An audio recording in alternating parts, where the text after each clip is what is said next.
Eh bien, bonjour à tous. Bienvenue au webinaire Compo Expert sur le semis du gazon au printemps. Je suis Stéphane Groslo et c'est moi qui vais être chargé d'animer ce webinaire. On va encore patienter quelques instants pour laisser venir les éventuels retardataires.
Peut-être mieux comme ça. Tac, tac, tac.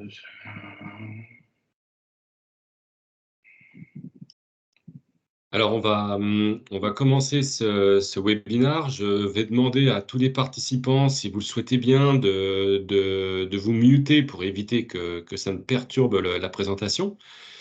Et puis, alors, par contre, vous avez l'espace discussion où vous pouvez bien évidemment poser vos questions.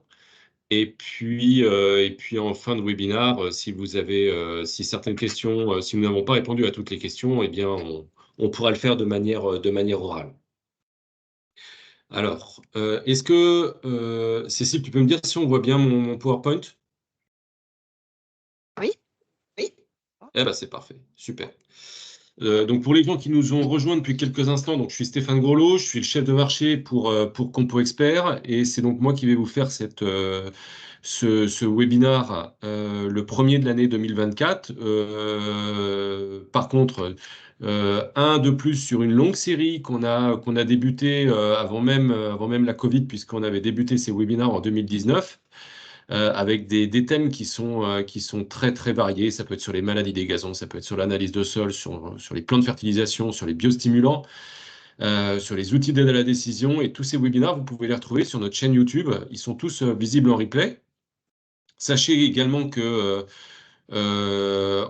comme vous faites partie des participants à ce webinaire, on vous enverra le support de présentation qui va me servir à animer ce webinaire.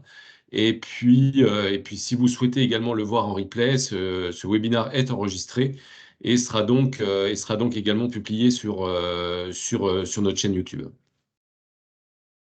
Alors pour débuter, d'abord, avant donc de parler à proprement du sujet, je souhaitais vous parler justement du gazon, qui est quand même l'une des surfaces végétalisées qu'on retrouve le plus dans nos espaces verts, qu'ils soient publics ou qu'ils soient privés. Il faut savoir que ce gazon, il est cultivé par les hommes depuis maintenant plus de 10 siècles, hein. Donc ça commence à remonter un peu cette affaire. Il s'agit d'une surface naturelle qui est sécuritaire pour les activités sportives et de loisirs, et qui a des vertus environnementales qu'on ne met probablement pas assez en avant aujourd'hui, et pour autant qui sont extrêmement intéressantes au vu des enjeux auxquels nous sommes confrontés. Je pense notamment au réchauffement climatique. Pour vous donner un ordre d'idée, hein, un hectare de gazon, dès lors qu'il est bien sûr bien entretenu, va produire de l'oxygène pour 150 personnes, ce qui est quand même pas anodin, et va être capable d'absorber dans l'année l'équivalent de ce que vont dégager 30 voitures en termes de dioxyde de carbone. Ce gazon, il est aussi capable de capter et de détruire 3 à 6 fois plus de poussière qu'une surface nue, c'est-à-dire, par exemple, un enrobé en milieu urbain. Il a aussi un véritable effet climatiseur. En période chaude, il baisse de 10 degrés la température par rapport à l'asphalte, ce qui est quand même pas anodin, et de 4,5 degrés par rapport à des plates-bandes. Donc on peut parler d'îlot de fraîcheur avec cet effet climatiseur lorsque on a un gazon qui est correctement entretenu. Et puis ce gazon, c'est aussi un filtre naturel formidable, puisqu'il est capable de réduire de 10 fois la quantité de nitrate dans les eaux de percolation par rapport aux eaux d'arrosage. Ce chiffre-là, on ne l'invente pas. C'est un chiffre qu'on a obtenu suite à plusieurs années d'études dans différentes régions en France, notamment à Bordeaux et en Bretagne, et où on a été comparé les teneurs. Alors, par exemple, en Bretagne, on a été comparé les teneurs en nitrate dans les eaux qui nous servaient à arroser le gazon, donc les eaux qui arrivaient en amont, avec la teneur en nitrate une fois que les eaux s'étaient infiltrées dans le substrat, que ce gazon avait été fertilisé, on mesurait la quantité de nitrate en dessous. Et bien en dessous, on arrivait à obtenir jusqu'à 10 fois moins de nitrate que ce qu'il y avait dans les eaux au-dessus. C'est-à-dire qu'on avait une véritable dépollution de l'eau grâce à ce filtre naturel qu'est le gazon et au fait que grâce à une bonne nutrition, ce gazon avait un système racinaire extrêmement développé et donc cet intérêt de filtration n'était que renforcé. Alors, pour ceux qui nous connaissent pas, je tenais également à rappeler qui nous étions, hein. Compo Expert, c'est une entreprise qui est spécialiste du gazon. On est fabricant d'engrais à libération lente. On met aussi en marché des semences de gazon très techniques. On visite vos installations, qu'elles soient sportives ou qu'elles soient de loisirs, pour établir des diagnostics. On vous apporte justement du conseil pour adapter l'entretien. Et on a très récemment également mis à disposition une plateforme web qui s'appelle FarmHub. J'aurai peut-être l'occasion pendant ce webinaire de vous montrer deux, trois images qui proviennent de FarmHub. Cette plateforme web, on la partage, ça nous permet de partager de l'information entre nous, Compo Experts, nos distributeurs et également les utilisateurs de nos produits. Donc, par exemple, on va aller partager des informations sur les données météo, sur le risque maladie, sur vos analyses de sol, sur les plans de fertilisation, etc., etc. Alors, si on s'intéresse, si on rentre vraiment dans le vif du sujet qui nous intéresse aujourd'hui, pardon, en l'occurrence, le semis du gazon en printemps, il faut bien avoir en tête les enjeux auxquels on va être confronté pour les semis qui vont être réalisés dans les prochaines semaines. Les enjeux, l'enjeu principal, en fait, c'est d'arriver à choisir le bon moment. Choisir le bon moment entre le fait de semer trop précocement. Si on sème trop tôt, on va avoir des sols qui vont être encore très froids, qui vont être gorgés d'eau, avec toute la pluviométrie qu'on a pu rencontrer maintenant depuis octobre, mis à part dans la région Pyrénées-Orientales, où voilà, ils subissent une sécheresse comme jamais on a pu connaître, mais dans d'autres régions, dans toutes les autres régions en France, on est quand même confronté à une pluviométrie très conséquente, avec des sols qui sont gorgés d'eau, voire saturés d'eau, depuis maintenant plusieurs mois. Et ce qui fait que si on sème le gazon de manière trop précoce sur des sols qui sont trop froids ou gorgés d'eau, le gazon ne va pas lever, voire même les graines vont justement pourrir par un excès d'humidité.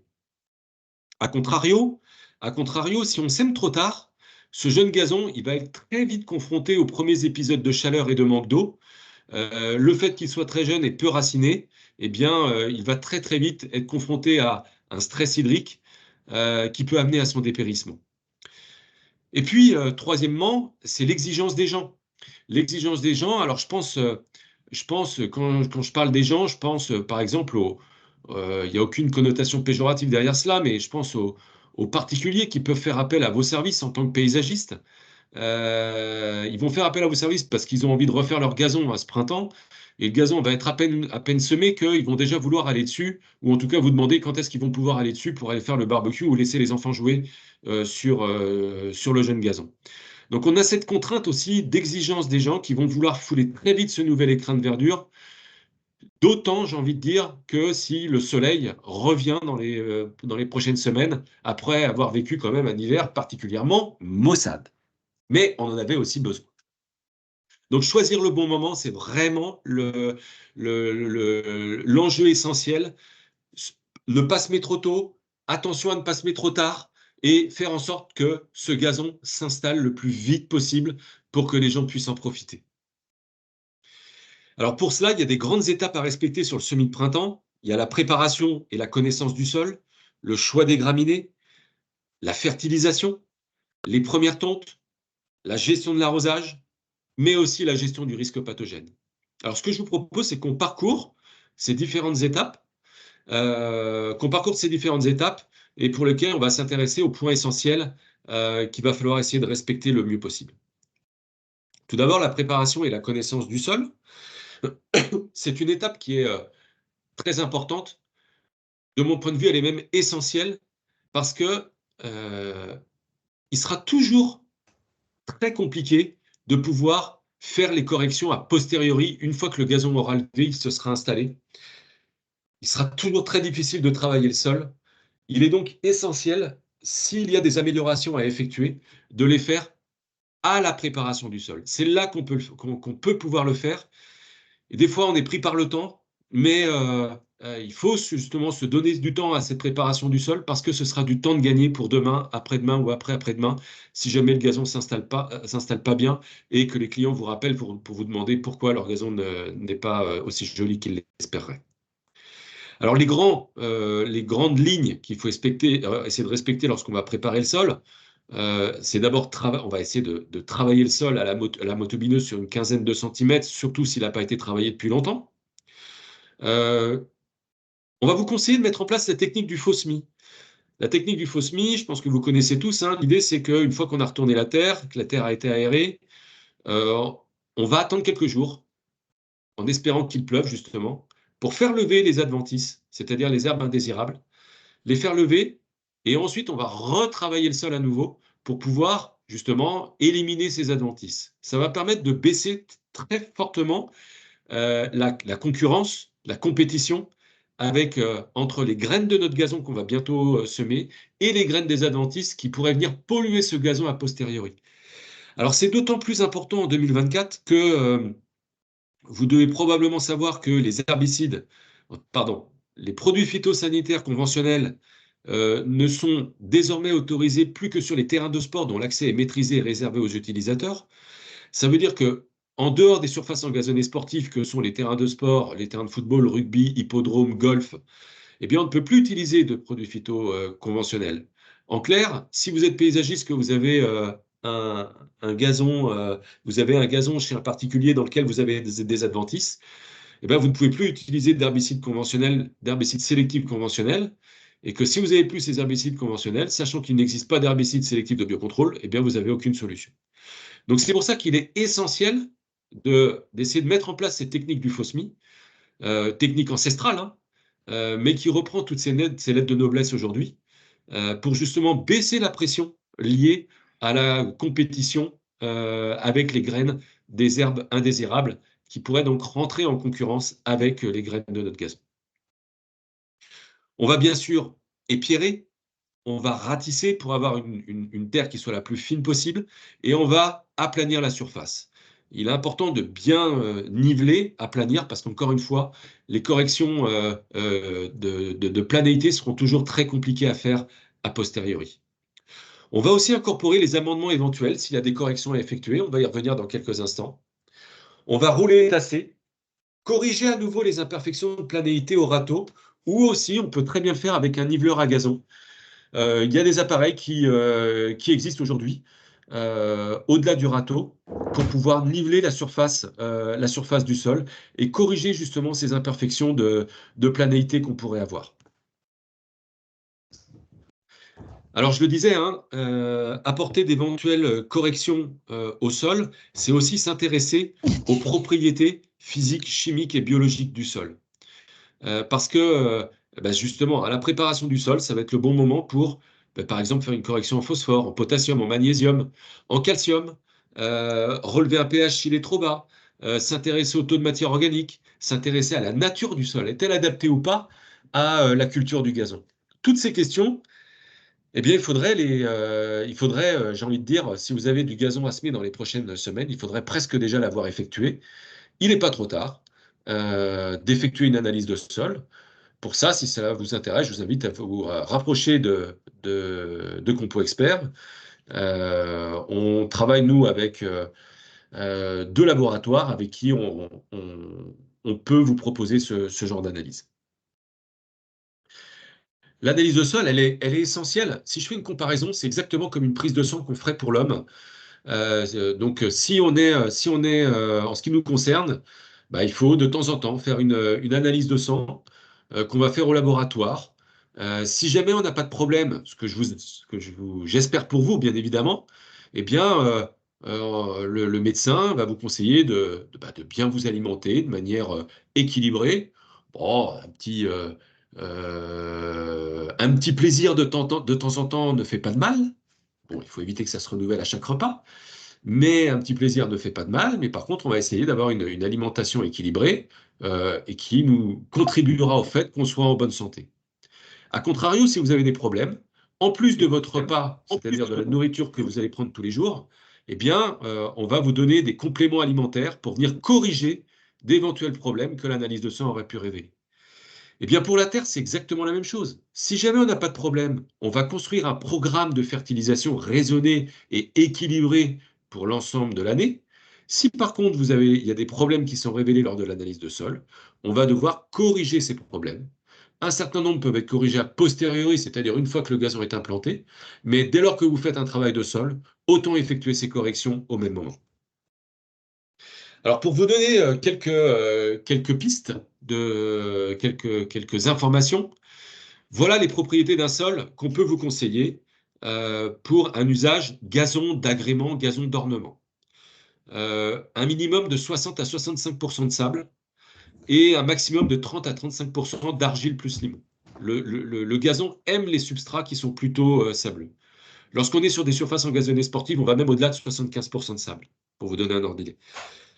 Un pH, les graminées à gazon apprécient des pH qui sont légèrement acides, c'est-à-dire un pH qui est proche de 6,5.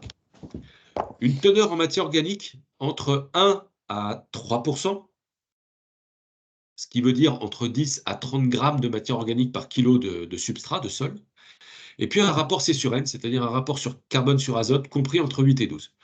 Voilà les recommandations, on va dire les grandes recommandations à essayer de respecter lorsque on s'intéresse au sol pour demain y implanter un gazon.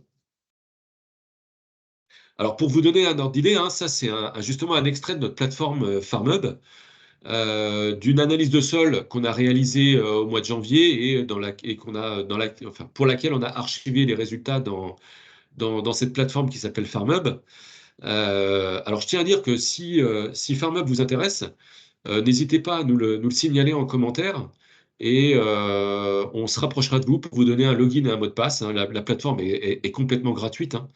On vous donnera un login et un mot de passe pour que vous puissiez avoir accès à cette plateforme web. Donc vous voyez sur cette analyse, hein, on a un pH qui était à 5,8, donc on est dans le vert, mais quand même on est vraiment à la limite basse.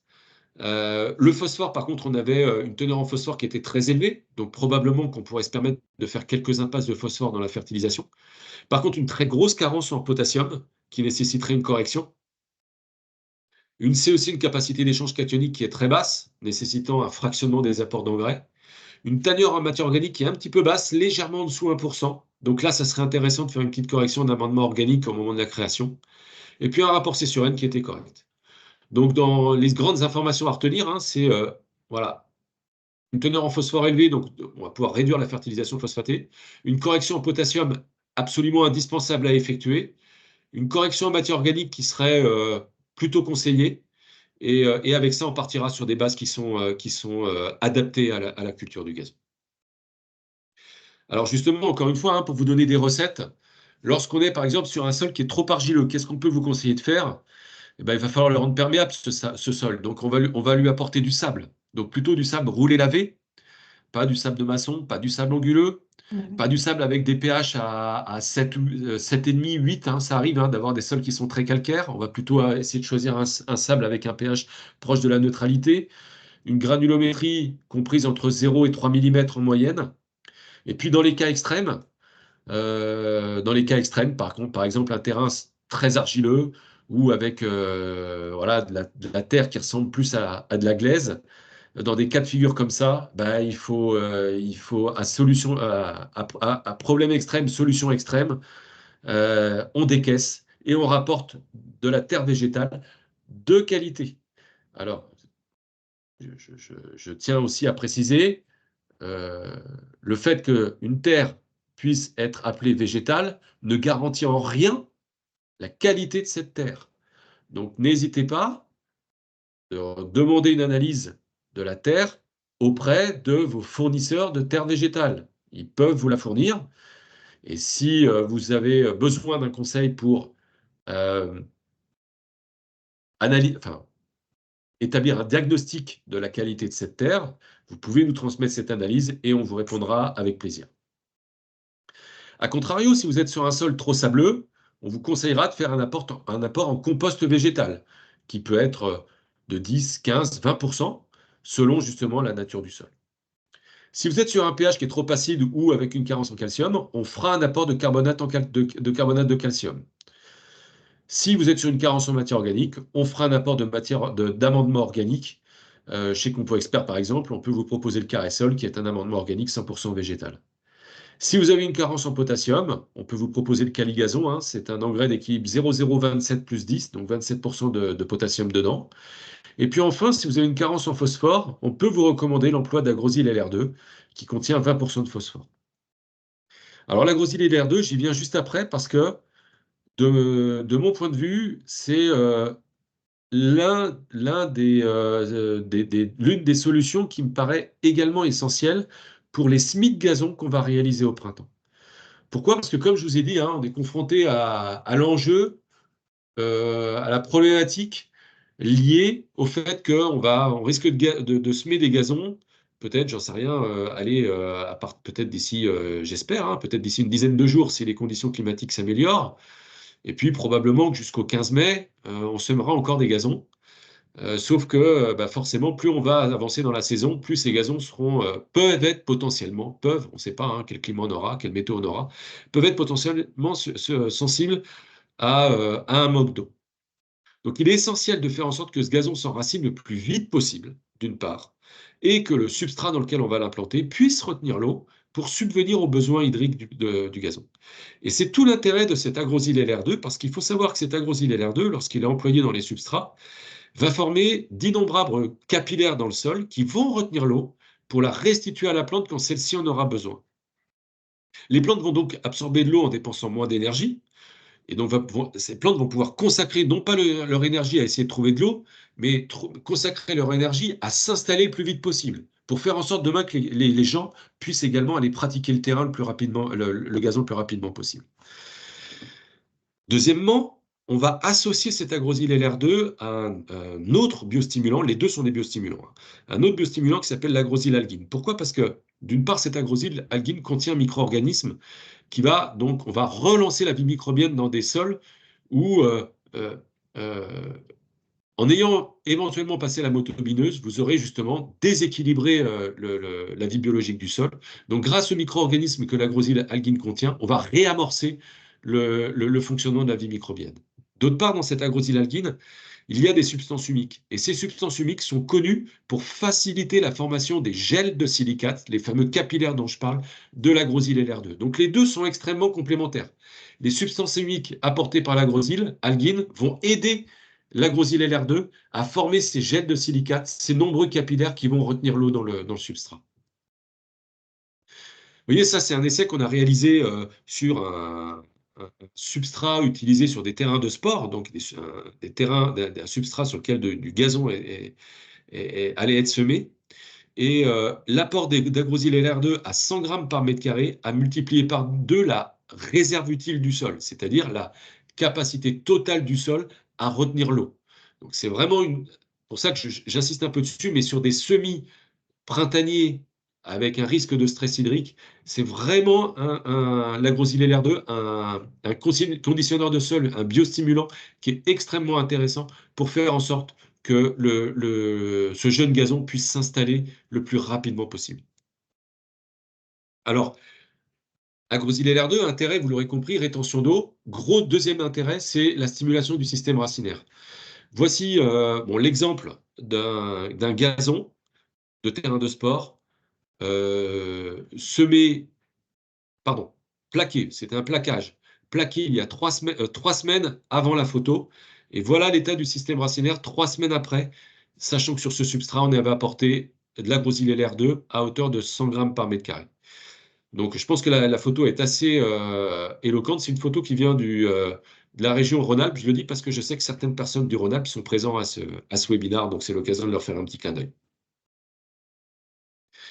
Une fois qu'on s'est intéressé au sol, il faut s'intéresser au choix des graminées qu'on va devoir faire pour implanter ce gazon au printemps. Donc, plusieurs paramètres à prendre en compte. Euh, on va choisir des mélanges de préférence avec des accélérateurs de germination, pour la même raison que celle que j'ai évoquée, c'est-à-dire il va falloir gagner du temps. Ce gazon, il va falloir qu'il s'installe le plus vite possible pour se mettre le plus à l'abri possible d'un éventuel stress hydrique. Donc, utiliser des mélanges avec des accélérateurs de germination, c'est intéressant. Utiliser des espèces autorisées en Europe, adaptées aux résultats recherchés, au climat, à la fréquentation, et certifiées. Catalogue français, bien évidemment. Hein, vous avez un site internet qui s'appelle choixdugazon.org, qui est plutôt bien fait, dans lequel vous retrouverez l'ensemble des variétés de gazon qui sont inscrites au catalogue français, et puis autrement, qui peuvent être également inscrites à un catalogue européen. Alors, si on essaie d'identifier des graminées qui me semblent intéressantes pour des semis de printemps, alors les raigrins anglais qui sont enrichis avec du micro-organisme, parce que ce micro-organisme va aider à protéger la racine, à faire en sorte que la germination se fasse rapidement. Les raigrins anglais tétraploïdes, parce que ces raigrins anglais tétraploïdes ont la propriété d'être plus vigoureux et d'être plus résistants au stress qu'ils peuvent subir, et notamment au stress hydrique. Les pâturins des prés qui ont un bon comportement à la chaleur. Donc le pâturin des prés est aussi intéressant. La fétuque élevée, bien évidemment, dès lors qu'on est sur des gazons qui seront peu ou pas arrosés l'été, parce que cette fétuque élevée a des caractéristiques Alors, en fait, elle a un système racinaire qui est extrêmement développé, très en profondeur, et ce qui fait qu'elle a des propriétés intéressantes pour résister à d'éventuels stress hydriques. Et puis, on parle aussi du cynodon dactylon. Hein. Le cynodon dactylon, ce n'est rien d'autre que du chien-dent. Le cynodon dactylon, on en parle de plus en plus. Euh, c'est un avis qui n'engage que moi, mais je pense que cynodon dactylon, il est intéressant en France pour l'arc méditerranéen. Pour le reste, c'est quand même assez délicat parce que ce cynodon dactylon, au-delà du fait qu'en semis, il faut en général 2 ans pour qu'il s'installe bien, euh, il a surtout un très mauvais comportement hivernal, puisqu'en hiver, il se met en dormance. En gros, du mois de octobre, début novembre, jusqu'au mois d'avril. Ça fait quand même presque 6 mois pendant laquelle vous allez avoir un gazon qui sera de couleur jaune paille. Et donc, c'est quand même assez délicat. Voilà. Donc, et qui peut être voilà, difficilement acceptable de par les clients. Alors, plus on va dans le sud, évidemment, plus le climat est différent. Donc, plus on va trouver un climat qui va être favorable au cynodon. Mais c'est quand même une graminée qui est essentiellement aujourd'hui utilisée sur l'arc méditerranéen. De mon point de vue, il faut plus aller s'orienter, si on cherche une graminée qui est particulièrement résistante au sec, il faut plus aller travailler sur la piste fétuque élevée que sur la piste cynodon dactylon. Alors, un exemple de mélange chez nous qui existe, c'est le mélange Seed Création Sport BS. C'est un mélange qui contient 50% de graines de raigrins anglais, 50% de graines de pâturin des prés, toutes inoculées avec un micro-organisme pour favoriser l'installation rapide. C'est un mélange qui est très très intéressant lorsqu'on est sur des gazons qui vont être piétinés régulièrement. Je pense par exemple sur du terrain de sport, mais aussi sur du jardin de particuliers dès lors qu'on a les enfants ou les animaux domestiques qui viennent courir régulièrement dessus. Qui va nécessiter par contre d'être arrosé parce qu'on est sur du raigrins anglais pâturin des prés, donc avec une exigence en eau relativement importante. Mais c'est un mélange qui va être, qui va être intéressant pour des semis de printemps. Alors, bon, un exemple de gazon qui a été semé avec ce type de mélange, c'est les terrains de sport du Centre national du football à Clairefontaine en Yvelines où les équipes de France s'entraînent. c'est la photo que vous avez ici, c'est les travaux réalisés en 2017 sur le stade Michel Platini.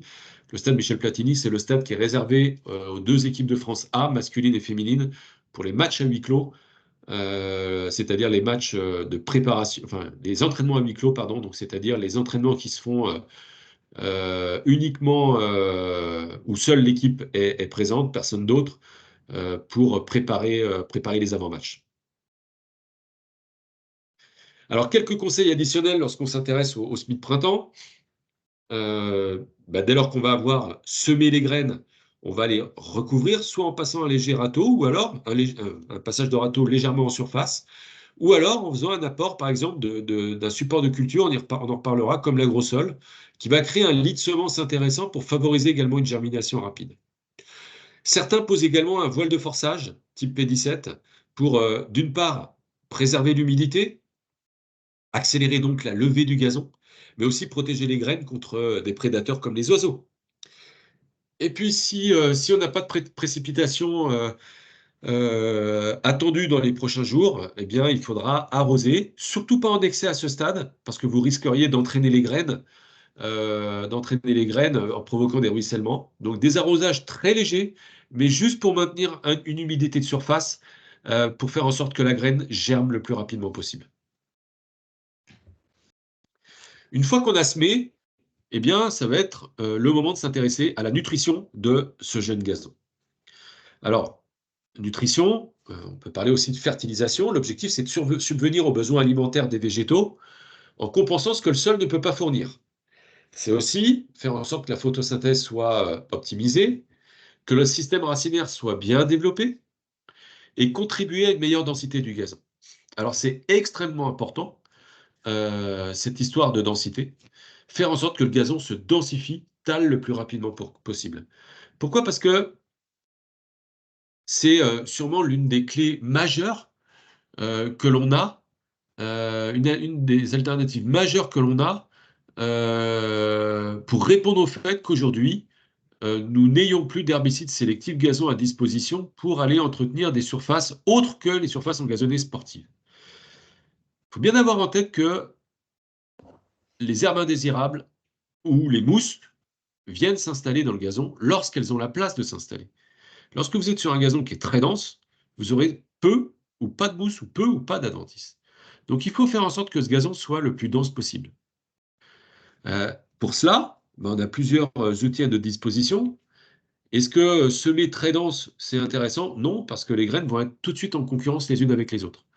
Par contre, tondre régulièrement et bien nourrir le gazon, oui, ça c'est la clé. Donc on sème à la bonne dose et ensuite on vient nourrir tout de suite pour faire en sorte que ce gazon vienne se densifier le plus rapidement possible. Là, les deux graphes que vous voyez, c'est des essais qui ont été menés. À gauche, le graphe de gauche, c'est sur les herbes indésirables. Le graphe de droite, c'est sur les mousses.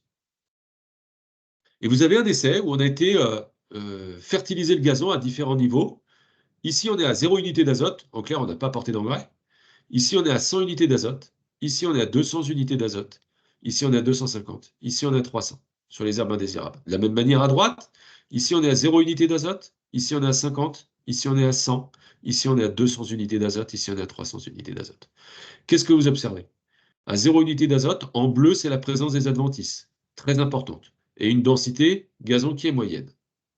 À 100 unités, j'ai toujours beaucoup d'adventices, mais on voit que la densité s'est déjà améliorée. Et à partir de 200 unités d'azote, c'est-à-dire 200 kg d'azote par hectare et par an, les deux barres s'inversent. C'est-à-dire que la présence d'herbes indésirables baisse brutalement, et au contraire, la densité a continué d'augmenter. Donc, si on s'intéresse aux mousses, c'est exactement la même chose. Plus je vais fertiliser, moins je vais avoir de mousse dans mon gazon. Tout ça parce que j'aurai une densité qui sera bien meilleure. Donc il faut vraiment voir cette fertilisation comme une véritable alternative au zéro phyto. C'est si je veux que mon gazon ne soit pas contaminé, pollué par les herbes indésirables, il faut qu'il étouffe ces herbes indésirables. Alors on a déjà vu qu'on avait une technique qui était la technique du faux semis à la préparation. Et ça, c'est vraiment un deuxième outil qu'on a à notre disposition. Faire en sorte qu'il se densifie le plus rapidement possible en le nourrissant, en le fertilisant. Souvent, on est contacté par des gens qui nous disent « Mais j'ai plein de mousse dans mon gazon, qu'est-ce que je peux faire ?» première question qu'on leur pose, c'est depuis quand votre gazon il n'a pas vu d'engrais? Et souvent, comme réponse, on a mais il n'en a jamais vu d'engrais, ce gazon. Et donc, c'est l'une des premières explications qu'on leur donne. On leur dit, ne voyez pas votre mousse comme la cause de vos problèmes, voyez plutôt la mousse comme la conséquence de ce qui n'a pas été fait avant. Et donc, il va falloir maintenant faire justement ce que vous n'avez pas fait avant. Et notamment bien le nourrir. Alors, ça veut dire quoi sur un jeune gazon issu de semis de printemps? Qu'est-ce qu'on va vous conseiller?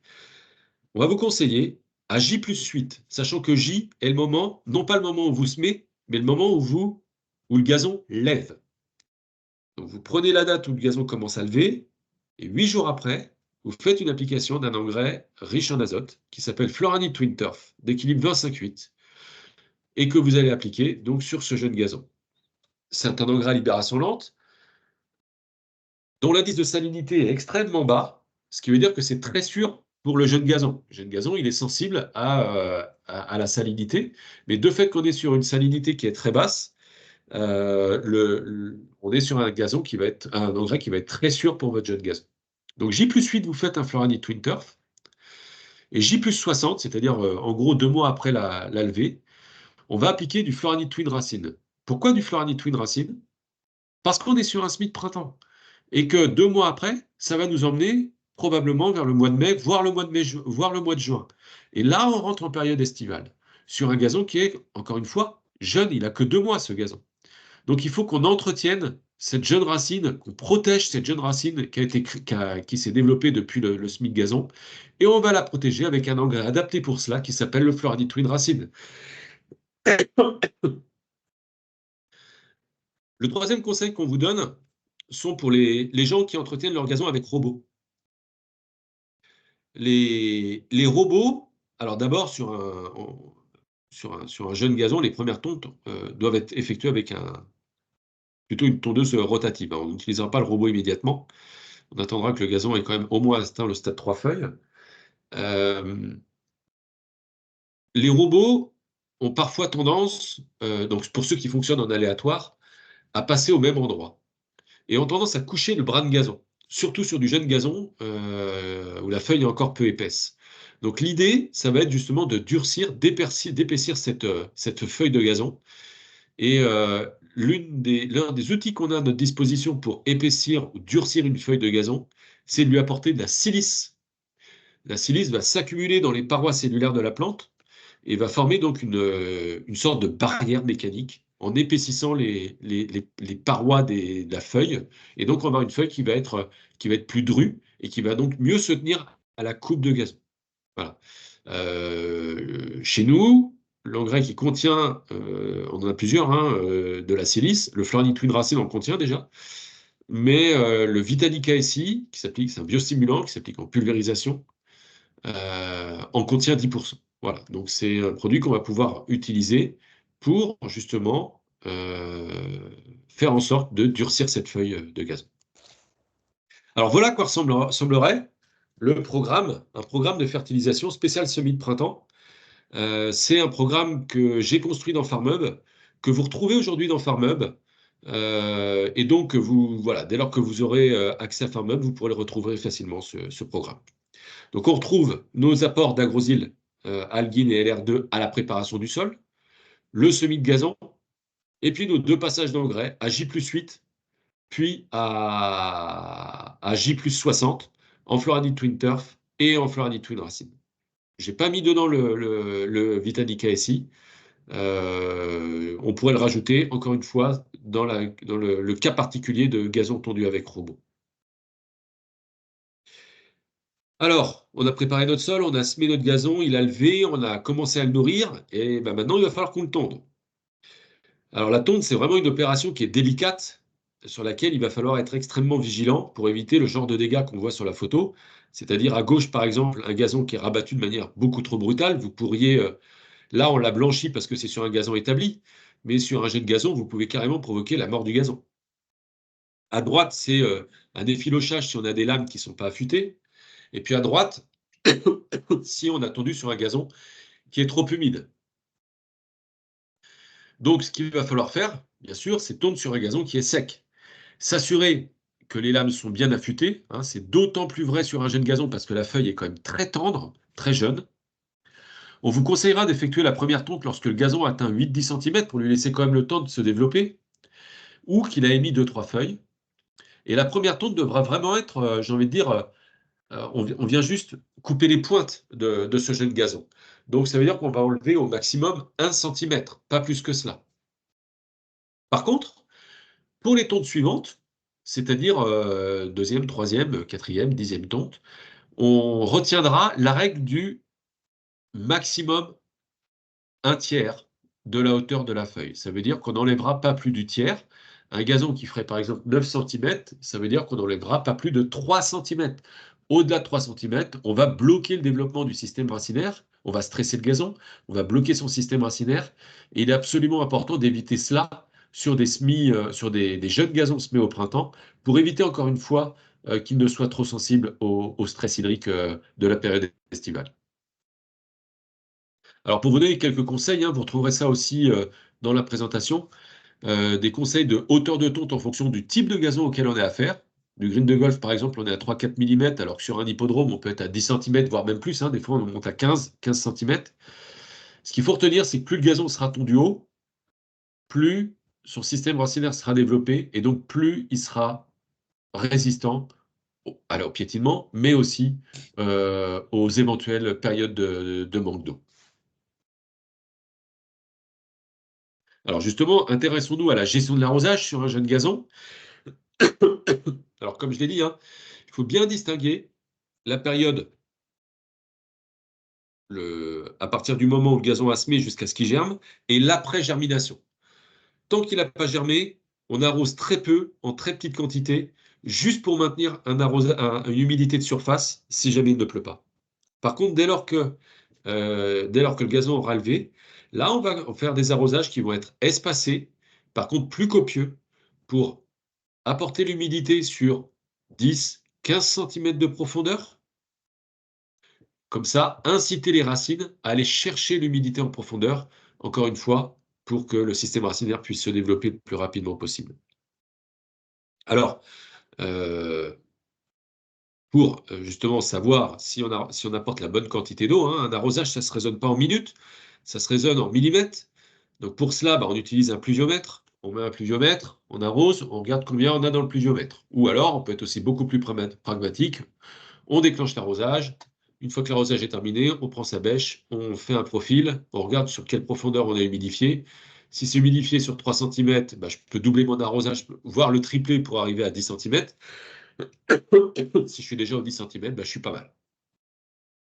L'autre technique qu'on peut aussi avoir à notre disposition aujourd'hui, c'est d'utiliser les outils d'aide à la décision connectés. Et je pense pour ça notamment à un outil qui s'appelle la sonde Météus. C'est une sonde capacitive qu'on vient installer dans le substrat, qui dispose d'un capteur d'humidité tous les 10 cm. Alors on a des sondes qui font 30 cm, on a des sondes qui font 60, on a même des sondes qui font 97 pour de la plantation d'arbres, vous voyez. Et grâce à ces sondes, on va pouvoir suivre en direct sur son application smartphone l'humidité du sol et donc savoir si il y a assez d'humidité dans le sol, s'il y en a trop, ou au contraire, s'il n'y en a pas assez. Donc vous voyez, ici, ce que vous voyez ici, c'est exactement ce que vous verrez si vous avez une sonde installée. La zone rouge est la zone de stress hydrique. La zone verte, est-ce que je peux me permettre de demander aux personnes de couper leur micro pour éviter que ça ne pollue la présentation? Je vous remercie. Donc la zone rouge correspond à un manque d'eau. La zone verte, on est dans une zone de confort pour la plante. La zone bleue, eh bien, il y a trop d'eau dans le sol. L'eau est en train de prendre la place de l'air. Et le risque, c'est que si on continue comme ça, les racines vont s'asphyxier et dépérir. Donc vous suivez votre courbe noire. Et tant que vous êtes dans la zone verte, vous êtes bien. Donc vous voyez qu'ici, il y a eu un arrosage de déclenché. Ou alors il y a eu une pluie, je ne sais pas. Ce qui fait que le taux d'humidité réaugmente. Et on était même un peu élevé puisqu'on était carrément dans la zone bleue. Ensuite, on diminue, sûrement un arrosage ou une nouvelle pluie, ça diminue, etc. Et vous voyez qu'ici, là, il était grand temps de déclencher un arrosage parce qu'on était limite sur la zone de stress hydrique. Voilà. Donc ça, vous allez pouvoir le lire directement sur votre application smartphone. Donc si vous n'avez même pas besoin d'aller chez le client pour aller voir, vous pouvez le consulter directement de votre téléphone. Donc si vous êtes intéressé par ce type de sonde, hein, n'hésitez pas à vous rapprocher de nos distributeurs ou de nous-mêmes. Alors, ce que je peux aussi vous montrer, c'est que on a aussi, pour optimiser l'utilisation de l'eau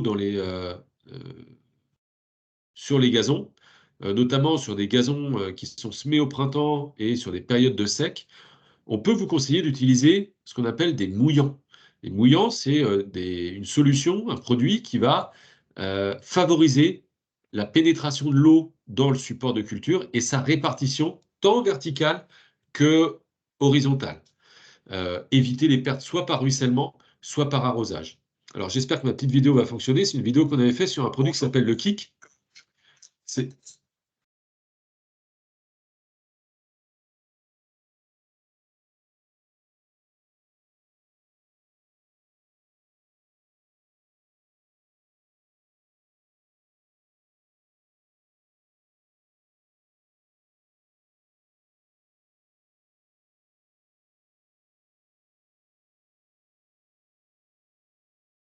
Stéphane, on n'a pas le son, je crois. Oui, on n'a pas le son, Ah, Stéphane. vous entendez pas le son? Ah, je pensais que vous aviez le son, excusez-moi. Alors, donc vous voyez, en fait, c'est un essai On l'a qui est entendu fait. au début. Hein. Oui. Là, vous m'entendez là? Oui, je te Donc dis, on a entendu là, le il est en son train dès le d'appliquer début. de l'eau claire. Vous voyez qu'on est sur un green de golf, l'eau ruisselle et ne pénètre pas. Alors que l'autre pichet, dans lequel vous avez le produit qui s'appelle Kik Pro, l'eau rentre immédiatement dans le substrat. On a une vraie valorisation de l'eau, contrairement à l'essai qui a été fait précédemment.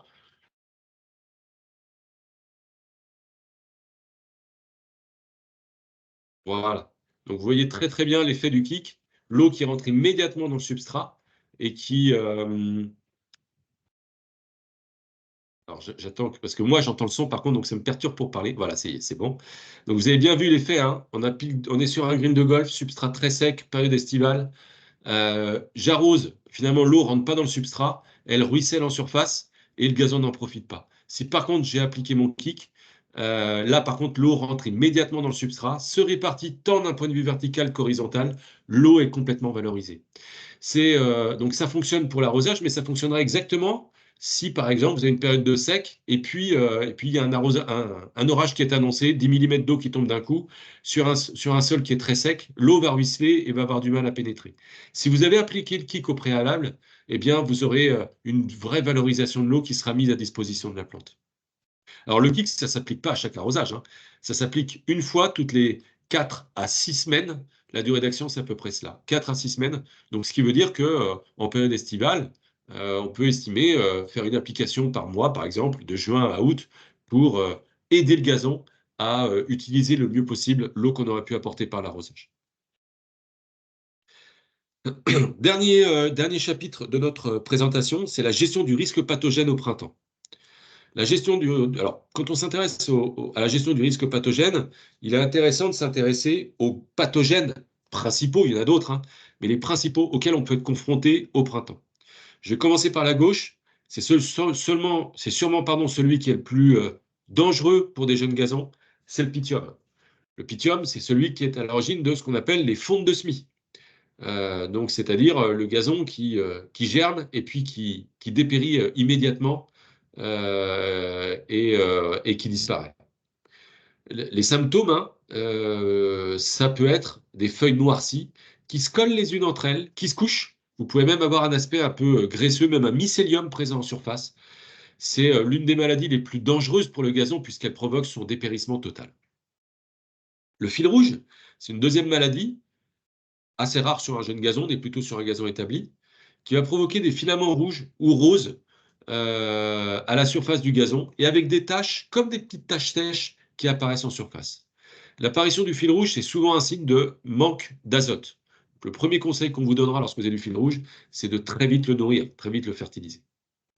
L'helminthosporiose, c'est ce qu'on appelle également, en tout cas les symptômes ressemblent à ce qu'on appelle la tache de brûlure de cigarette. Vous voyez, c'est une tache qui est un petit peu ovoïde, blanche à l'intérieur avec un halo brun autour et qu'on retrouve souvent au printemps.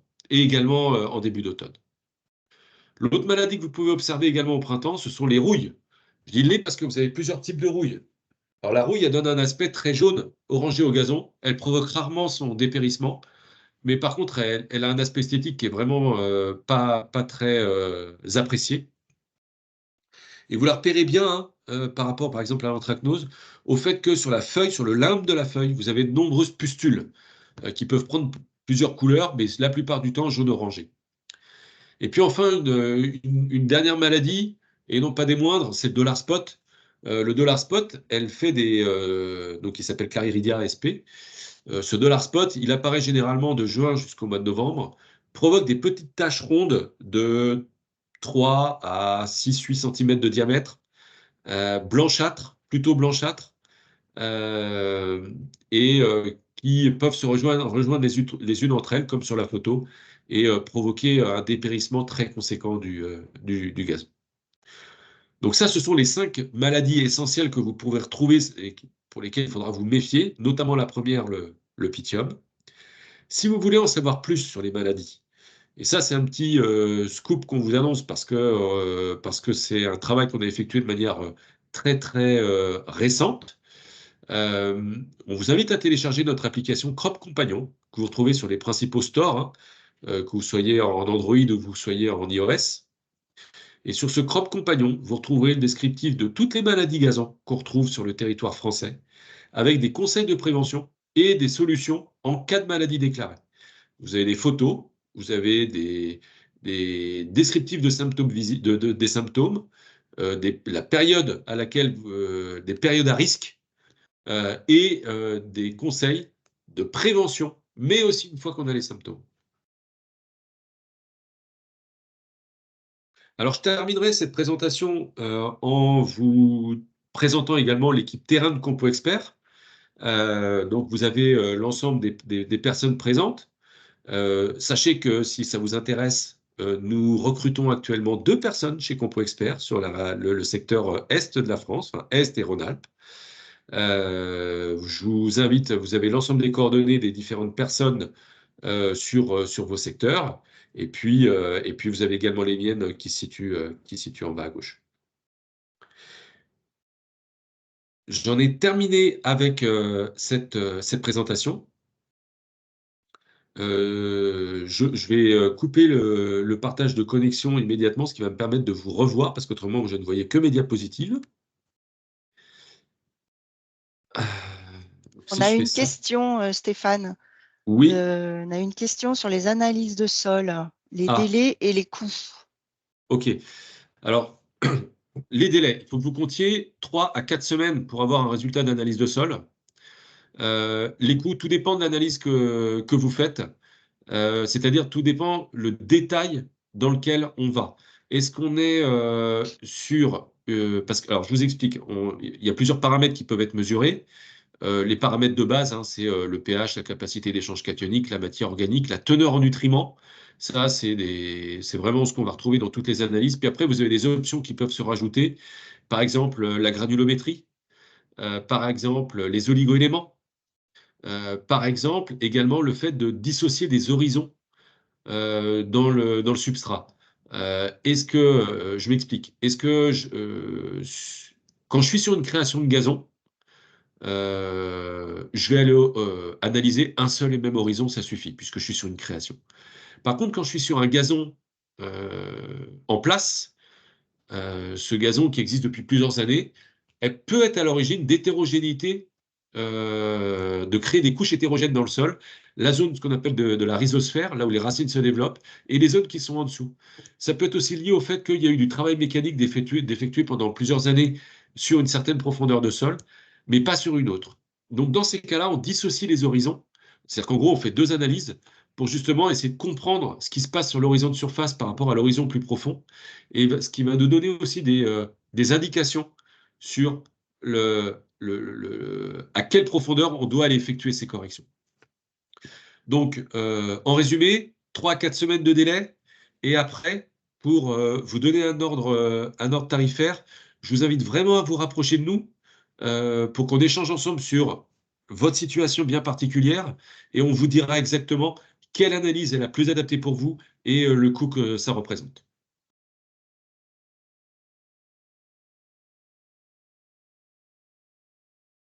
Ah, alors j'ai cru apercevoir une question sur le FOSMI. J'ai cru voir, attendez, parce qu'elle a Oui, disparu tu de la mon vois écran. pas? Ah, attends, il Je faut peux que te la j'aille dans, lire. je vais Quelle aller est dans la durée de conversation. levée pour un faux semis? Eh ben, ça va Hauteur de la dépendre, végétation. ça va dépendre de la saison à laquelle on se trouve. C'est-à-dire que jusqu'à présent, il fallait quand même attendre, il y avait très peu d'adventistes qui levaient. Par contre, lorsque je vais effectuer lorsque je vais faire mon faux semis, on va dire à partir du 15-20 mars, les sols auront commencé à se réchauffer. Il faut compter une quinzaine de jours en moyenne à peu près. À condition qu'on ait de l'eau, parce que tant qu'il n'y aura pas de l'eau, les graines elles germeront pas.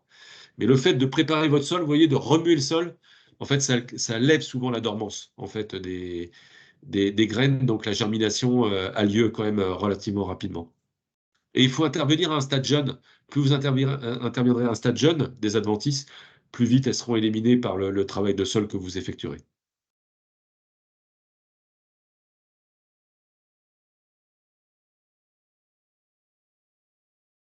Ben, alors, à quelle hauteur faut-il attendre pour l'adventice? Je l'ai dit, c'est un stade jeune, hein.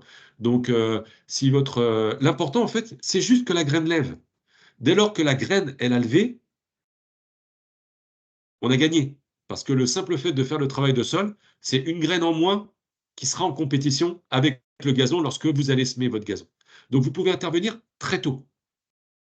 Surtout, ça c'est très important, ne laissez pas le temps à l'herbe indésirable de, de fleurir.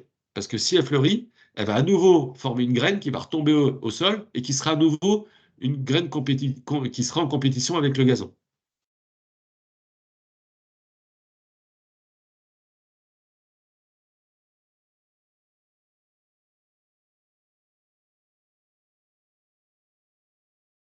Alors, mon collègue met un petit passage de RC Tri à 10 heures un jour chaud. Euh, Moi, je dirais même, si on intervient sur vraiment des herbes indésirables très jeunes, elles seront forcément très fragiles. Même un coup de râteau peut suffire hein, quand on est chez du particulier, hein. Parce que si on est sur du terrain de sport, c'est différent. Mais si on est sur un jardin de particulier, un coup de râteau va suffire. Et ben voilà, j'ai répondu à votre question, Madame Revel, avant même que après lever, faut-il repasser la motobineuse? Non, pas nécessairement et non, pas nécessairement. Le simple fait, le travail que vous ferez avec un râteau ou avec un croc, par exemple, je ne sais pas si vous êtes paysagiste, hein, mais pourra suffire. Si on est sur un terrain de sport, le passage d'une RC Tri ou d'un peigne à gazon, par exemple, peut être intéressant.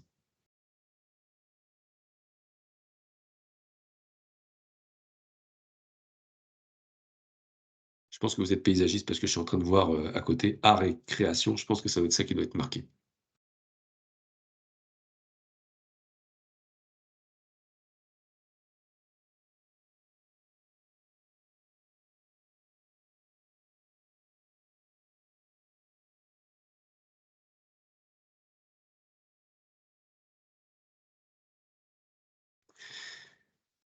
Eh bien, écoutez, mesdames, messieurs, s'il n'y a plus de questions, nous allons clôturer ce webinaire. Comme je l'ai dit, vous le retrouverez rapidement sur notre chaîne YouTube. Ma collègue Cécile Ribanelli vous enverra le lien pour pouvoir le revoir. Et puis, elle vous enverra également le support de cette présentation. Si vous avez d'autres questions à évoquer avec nous ou des cas particuliers que vous avez à évoquer, c'est-à-dire chez votre client, problématiques rencontrées sur un gazon ou quoi que ce soit, toute l'équipe Compo Expert est à votre disposition pour pouvoir y répondre de manière la plus précise possible. Euh, et sur ce, je vais vous souhaiter à tous un excellent week-end. Et puis ravi de vous retrouver prochainement pour un autre webinaire. Au revoir.